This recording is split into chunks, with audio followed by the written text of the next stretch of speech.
Dá pra gente falar assim, ó, existem X regimes tributários? No Brasil, a gente tem basicamente aí 3 regimes tributários que a gente poderia discorrer o dia todo sobre eles, né? A gente está passando pela reforma tributária, né? Mas hoje, o que todo mundo precisa saber e ainda está valendo, tá? Eu falo brincando para os clientes que toda empresa nasce lucro real, que é um regime tributário que não tem exceção. Qualquer empresa pode ser lucro real. Depois a gente Seria o gênero, falou assim, olha, vamos começar pelo lucro real, mas vamos ver se tem coisa melhor para você. Exatamente, é isso que eu ia falar. Agora a gente começa a entrar nas exceções. Quais são as outras 2 exceções? O lucro presumido e o simples nacional. A grandíssima maioria dos empresários hoje no Brasil estão dentro do simples nacional. Tá? Então vamos lá, vamos falar, porque pessoas estão assistindo às vezes falam, cara, o que é esse negócio de lucro presumido, o que é esse negócio de lucro real? Isso. Conta pra gente, o que é o lucro real, o que é o lucro presumido? Bom, em síntese, né? Eu sei que é bastante coisa, e o mas simples só... que não tem nada de É que o simples que não tem nada E a gente simples, poderia né? discorrer bastante sobre o simples aqui, mas é o mais importante, eu acho que todos precisam saber. O lucro real, como o próprio nome diz, é o lucro, é o tributo em cima daquele lucro verdadeiramente auferido na empresa, tá? Então, a gente faz uns levantamentos contábeis, a gente tem o demonstrativo de resultado do exercício e lá demonstra o lucro. O lucro, a gente aplica o imposto de renda e contribuição social, tá? Então, se a tua empresa tem um lucro baixo, é um regime tributário importante, tá? Entre outros tributos também que a gente aplica sobre o faturamento, PIS, COFINS, ICMS, ISS, né?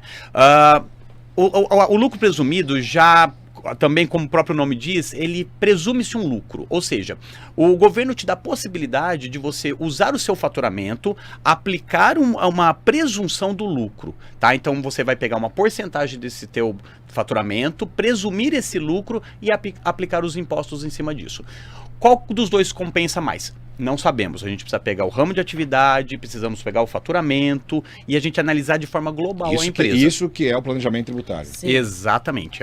São contas complexas. Tá, então vamos lá. O lucro real como uma regra e as exceções, o lucro presumido e o simples nacional. Isso. E vamos falar do simples nacional, que não é tão simples assim. Acho que é a Luciano que cuida disso, né, Luciano? Todos nós cuidamos. Então vamos lá. Geral. Então nós temos o lucro real, com exceção do lucro presumido. Podemos dizer para as pessoas que fazem imposto de renda que seria praticamente um paralelo entre imposto de renda completo ou simplificado? Sim, eu acho que só uma analogia. A forma do presumido e do simples são formas mais fáceis de apuração de imposto, tá? Inclusive demanda menos, inclusive, do próprio contador. O contador, no momento em que você tem uma empresa lucro real, é uma empresa com muito mais demandas contábeis. Então a gente tem obrigações acessórias a entregar ao governo, ou seja, a gente tem que cumprir exigências do governo muito maior que a das outras empresas. Tem que ter recibo de tudo que entra, tudo que sai. Até porque as despesas, né, elas vão abater na apuração do lucro. Então, quanto mais despesa a empresa tem, né, uma folha de pagamento alta, despesas na operação, aí que tem a vantagem, né, porque aí o lucro é menor, então, consequentemente, o imposto vai ser menor também.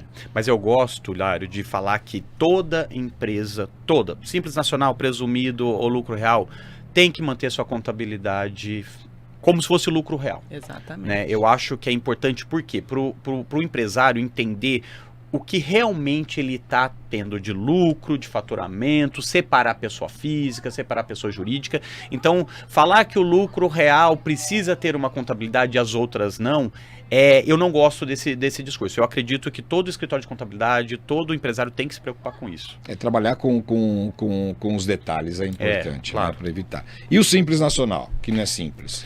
Bom, simples nacional,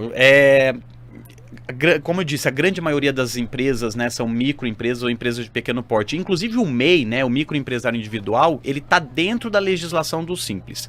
E o Simples é uma legislação que vem a cumprir uma exigência da própria Constituição Federal. Porque a Constituição exige que empresas de pequeno porte ou microempresas precisam ter um tratamento diferenciado. E o legislador trouxe esse tratamento diferenciado, tá?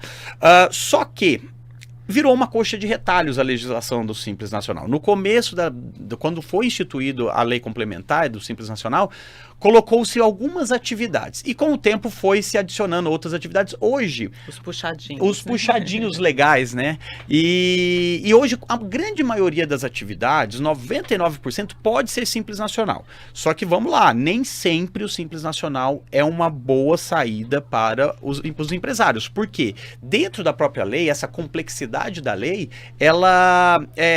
existem variações nas alíquotas. Então, tem alíquotas mais altas, tem alíquotas mais baixas, de acordo com o faturamento. Aí envolve também a parte da Luciana, da folha de pagamento. Tem atividade que o INSS está dentro da alíquota do Simples, tem atividade que o INSS está fora. É por isso a importância, né, que a gente sempre fala desse estudo, né, desse planejamento tributário. Porque às vezes fica essa ilusão, né, que estou no Simples, eu tenho que estar no Simples.